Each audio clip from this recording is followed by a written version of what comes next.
Hello everybody and welcome back to my sunroom here on this beautiful day in June. The temperatures here in East Tennessee have been below normal and the humidity has been high. So today I thought that we would talk about watering your orchids in moss. I heard from a friend of mine who sent me a message. I'm curious, how often do you find yourself watering your orchids in sphagnum moss? It's so easy to over or underwater in moss. I find it tricky. That was from Teresa Brockett. And Teresa, I agree totally. It is really a challenge to not overwater and not underwater. So I thought today I'd give you some tips about how I go about doing that. Most of my collection now is in either moss or a mixture of bark and moss. Some of mine I have kept in regular bark that have been in bark for many, many years. But as you all know, I grow my Cattleyas in moss. I've always grown my Cattleyas in moss. They do so very well. They're thirsty plants, I have found. But my Phalaenopsis orchids, they are really interesting this time of the year when my air conditioning is not cutting on so much. The humidity is between 50 and 65%. That is pretty high for my sunroom. And so sometimes I come back here, I have an orchid that I think needs to be watered that's in moss, and I find out, no, it does not need to be watered.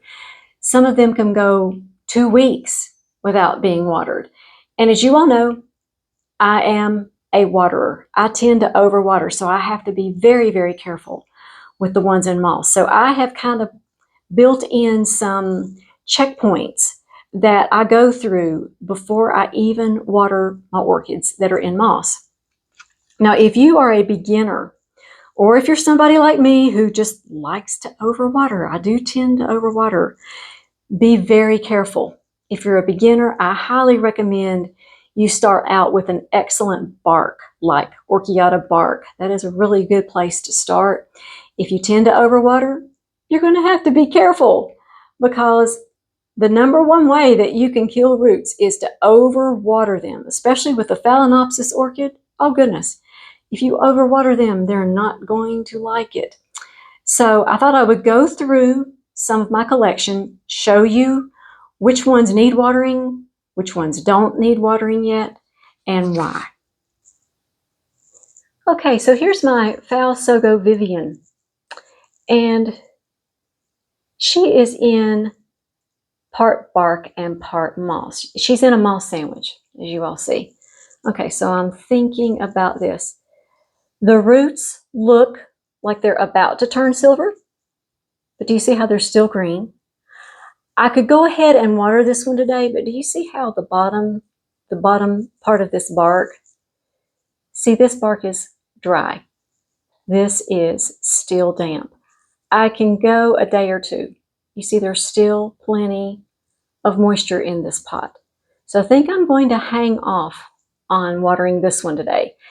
I can go sometimes with something like this in my environment, I can go 10 or 11 days without watering it, in between waterings, I should say. And in the summer and in the winter, it's an every 7-day schedule. So you can see how your temperatures and your humidity play a big difference. Here in East Tennessee, we have literally 12 seasons. So that's the reason why I have to be so very careful about not overwatering, because the temperatures and the humidity change here very fast. The temperatures and the humidity here, they change sometimes several times in a day, much less in a season. So when I have a lot of rain, I have to really be careful about watering.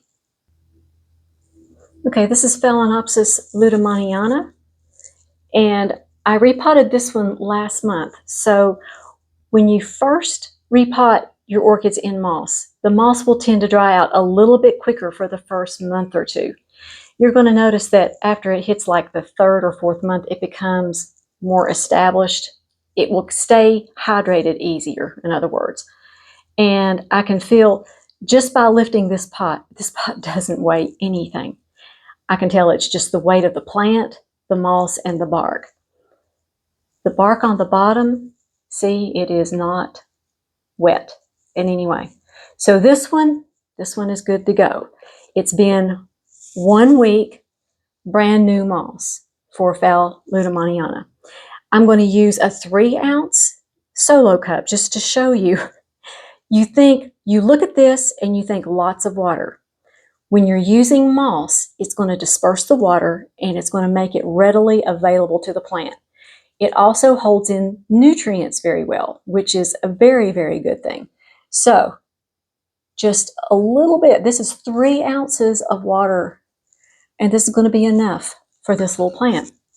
I've got a built-up platform in this pot so that I don't have to go back and check to make sure that it's not setting in water. But if you're using a regular orchid pot that does not have a platform that keeps the plant out of the water on the bottom, then you're going to need to go back and check on that plant to make sure that the water has drained thoroughly away from the plant.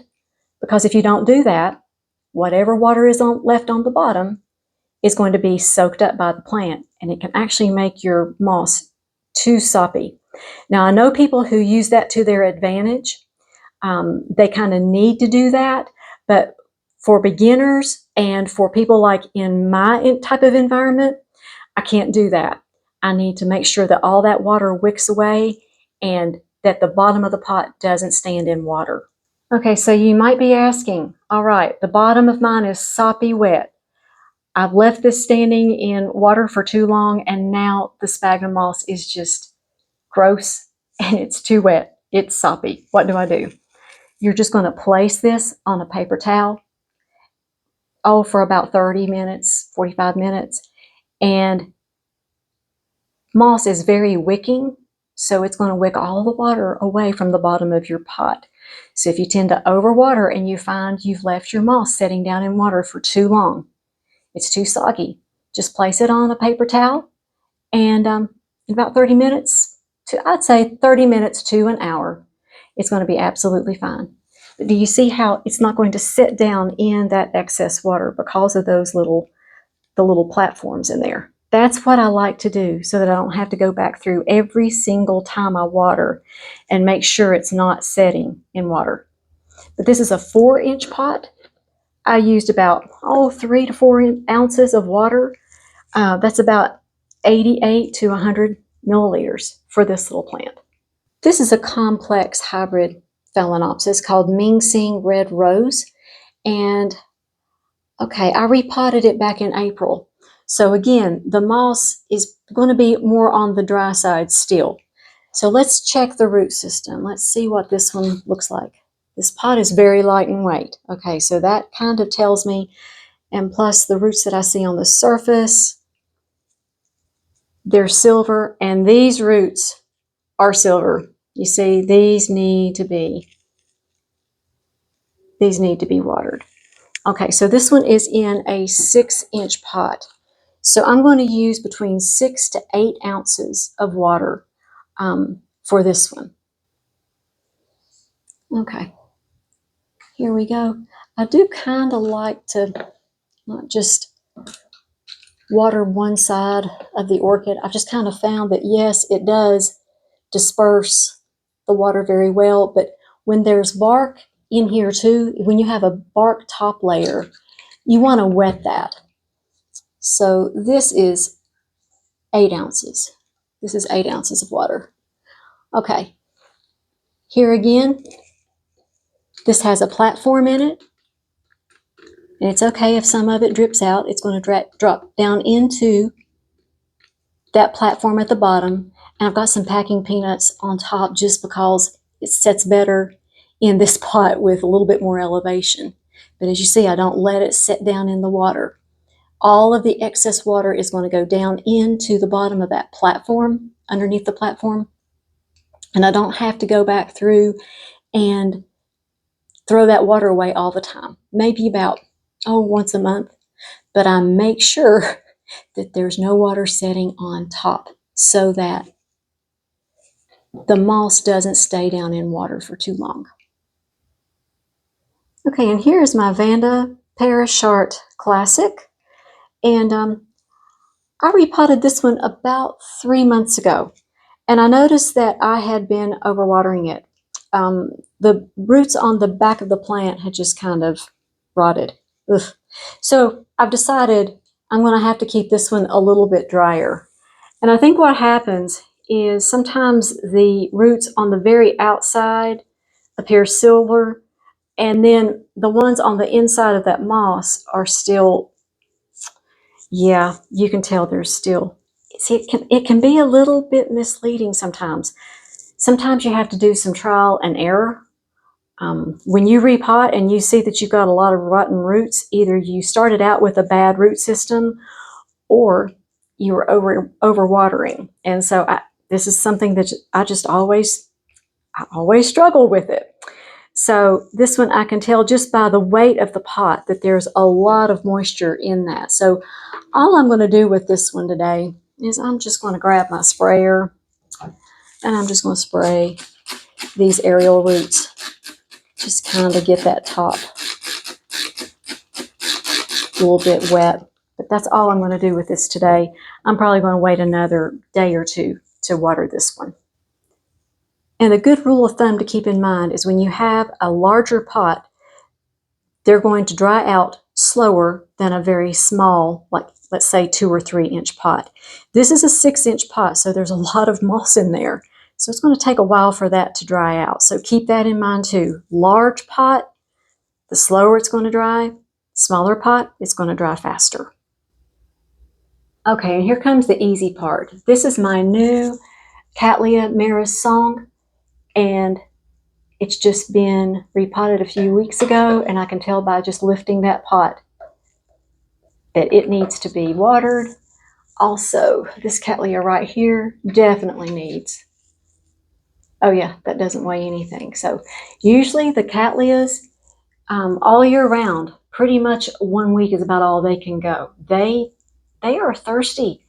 I really enjoy growing them in moss because if I grow them in bark, I don't even know what I'm doing with Cattleya in bark. I've been growing Cattleyas in moss for 22 years. So I have them going on a regular schedule. Very rarely do they ever get watered more or less than once a week. That's just pretty much what they do, and they do really well, and the moss stays nice. So I know I'm not overwatering and I know I'm not underwatering. So the Cattleyas in moss for me, that's easy.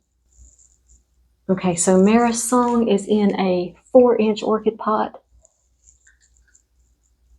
3 ounces should do fine. It has a platform in the bottom of this pot, so nothing is going to sit in water and get overwatered and mushy. I also have all of my moss pots, as you see, covered with bark. The reason is the humidity here is very, very high, and we get a lot of rain here in the spring and summer. Actually, all year long, we get a lot of rain, and that keeps the algae at bay and also the cyanobacteria, which is very, very important not to get going in your pots because it will kill your roots. And this tall one that Patrick gave me, it's going to require about 8 ounces of water. Again, it has a platform in the bottom.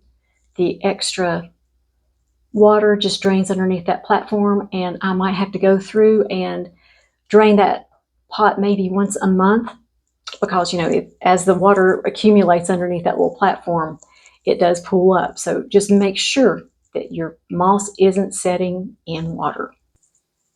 And a little side note to beginners about Cattleyas. You know, I told you at the beginning of the video, if you're a beginner, I highly encourage you to use bark.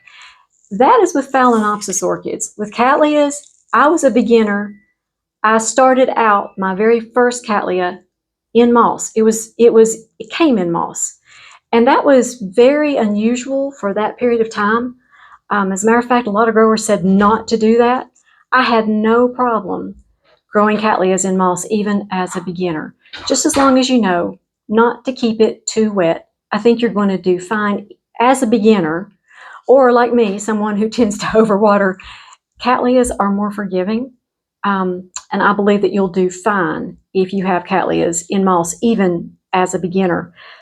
The tricky part is Phalaenopsis in a large pot of moss. That is a hard thing for a beginner to gauge, I believe. So, but with Cattleyas, you're probably going to do just fine. And I mentioned that smaller pots are a little bit different. These do dry out more. So these are 2 Tumnias that I'm going to water for you. This one is in a 3.5-inch pot. This is in I believe that's a 3-inch pot.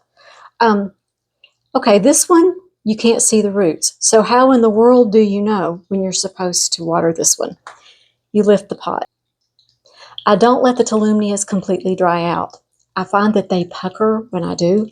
So I catch them when there's still a little bit of moisture in that pot. I don't want the moss to get just too dry and crackly. You can even kind of push on it a little bit, and if it barely has any give, that is sometimes a really good indicator. But also, lift the pot. You can tell that doesn't weigh anything at all. So that's a really good way. You just kind of make a mental note. And that's about all that one needs. That's probably, what, 2 ounces, and I've still got to drain that pot. You see? Yeah. Okay. I'm going to let that kind of go there like this. Now, these are self-watering pots. Some of them I use as self-watering. This one I don't. But do you see how this one has a platform in it? So that even if I do water it a little bit too much, it's not going to be sitting down in the water. So this one is about a 3-inch pot. It takes about 2 ounces, maybe 1.5 ounces. And you always water around the edges, especially with Tumnias. Don't get water into the leaf joints. Ooh, they won't like that. The leaves will turn brown. So let's see if that was enough. That was about 1.5 ounces. That was enough. All right. So that's enough for these little Tumnias. There's a really good guide for you. Okay, usually I go between 5 to 7 days with my Tumnias watering, in between watering them. So maybe that will give you a nice gauge. If your environment isn't as hot as mine, you're going to be able to go a little bit longer than that. And if it's very, very hot, you're probably going to need to do it every 3 or 4 days, especially in the summer. So just make sure that you adjust it according to your environment. And the type of moss that I use Best Grow spag moss, New Zealand sphagnum moss, orchid grade. The best that you can buy is what your orchids deserve. My channel is sponsored by the Orchid Supply Store, and that's where I get my moss. That's where I get my bark. So make sure that when you place your order, you use my coupon code AMY for a 12% viewers discount with the Orchid Supply Store. And you also get free shipping inside the United States. And I always have their information in the description box below for that information. And I hope that that gives you all a really good idea about how to use your sphagnum moss. Like I said, just make sure that you get the very best New Zealand spag moss by Best Grow. I've used the Chilean moss. It is not the same. It breaks down too quickly. So make sure you get the New Zealand spag moss by Best Grow. That is your best moss. So before I end the video, I would love to say the blessing over you, your families, and your plants. May the Lord bless you and keep you. Make his face shine upon you and be gracious to you.